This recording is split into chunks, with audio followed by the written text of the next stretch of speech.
Hello friends, जीएमके online classes में आपका स्वागत है।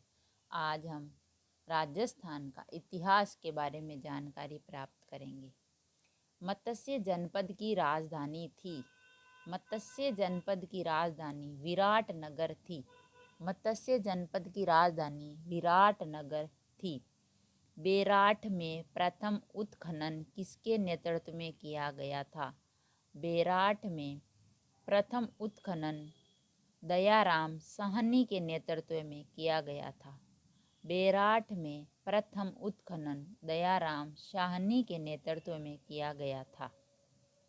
बिजोलिया लेख के अनुसार सांबर झील का निर्माण किसने करवाया? बिजोलिया लेख के अनुसार सांबर झील का निर्माण वासुदेव ने करवाया। संग्रिया संग्रहालय किस जिले में है? संग्रिया संग्रहालय हनुमानगढ़ जिले में है। संग्रिया संग्रहालय हनुमानगढ़ जिले में है। डोडिया क्या है? डोडिया जैसलमेर राज्य का प्राचीन सिक्का है। डोडिया जैसलमेर राज्य का प्राचीन सिक्का है। बेराठ में किस सभ्यता के अवशेष प्राप्त हुए हैं?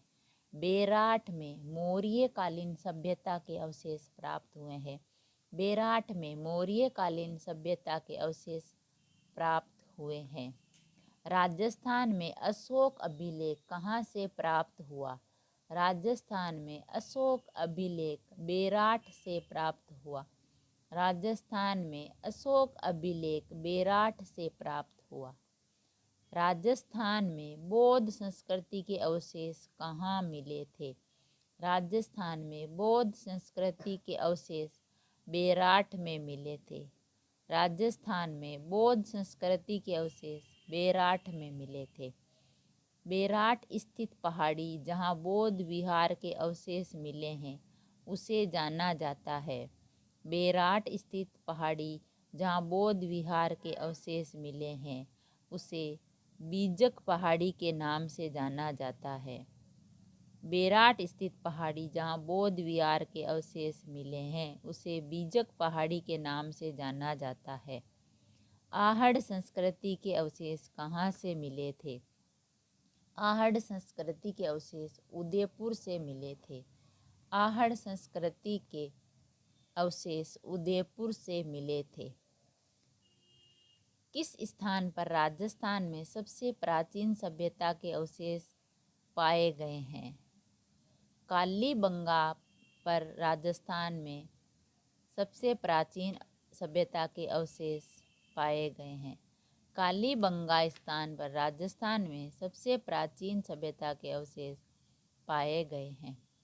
किस इतिहासवेत्ता ने कालीबंगा को सिंधु घाटी साम्राज्य की तृतीय राजधानी कहा था? दशरथ शर्मा ने कालीबंगा को सिंधु घाटी साम्राज्य की तृतीय राजधानी कहा था। दशरथ शर्मा ने कालीबंगा को सिंधु घाटी साम्राज्य की तृतीय राजधानी कहा था।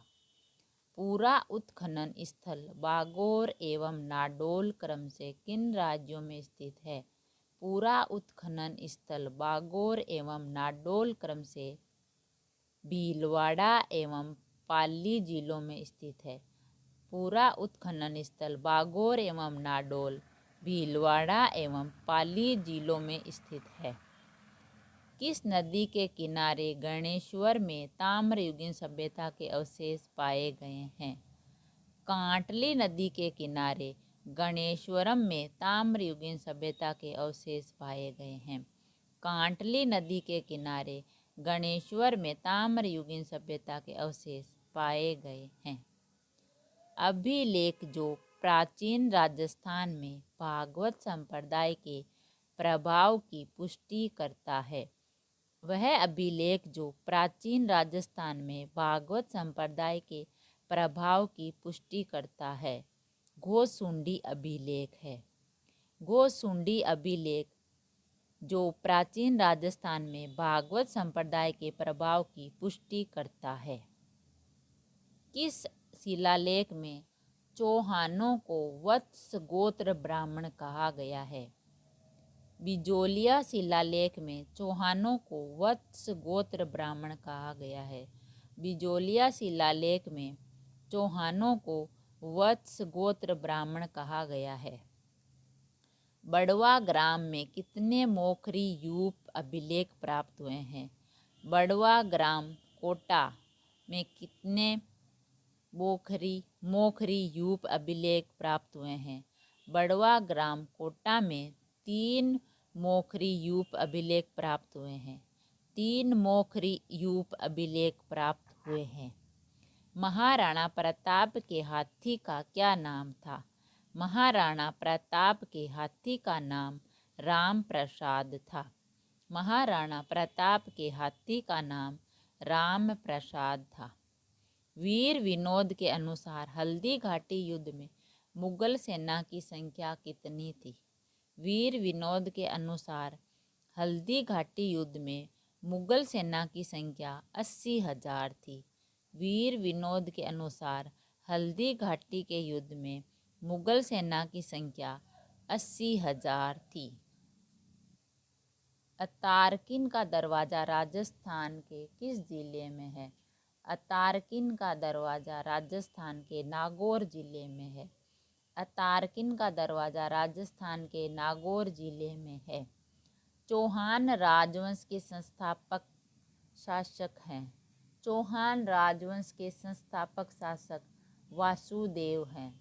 चौहान राजवंश के संस्थापक शासक वासुदेव हैं। बप्पा रावल का मूल नाम क्या था? बप्पा रावल का मूल नाम कालभोज था। बप्पा रावल का मूल नाम कालभोज था।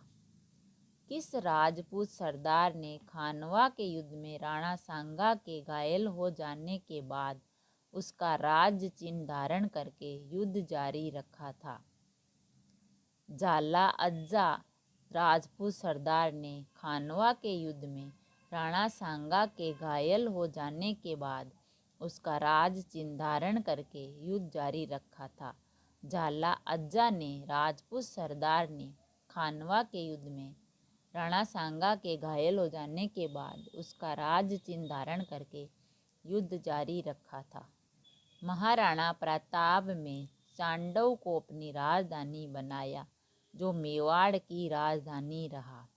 महाराणा प्रताप ने 1615 तक चांडव को अपनी राजधानी बनाया जो मेवाड़ की राजधानी रहा। 1615 तक महाराणा प्रताप ने चांडव को अपनी राजधानी बनाया जो मेवाड़ की राजधानी रहा। ललित विग्रह राज की रचयिता सोमवेद किस चौहान शासक के दरबार में था? ललित विग्रह राज की रचयिता सोमवेद विग्रह राज चतुर्थ बिसल देव चौहान शासक के दरबार में था। विग्रह राज चतुर्थ बिसल देव सोमवेद चौहान शासक के दरबार में था। हमारे वीडियो को लाइक, शेयर और सब्सक्राइब कीजिए। थैंक यू, धन्यवाद।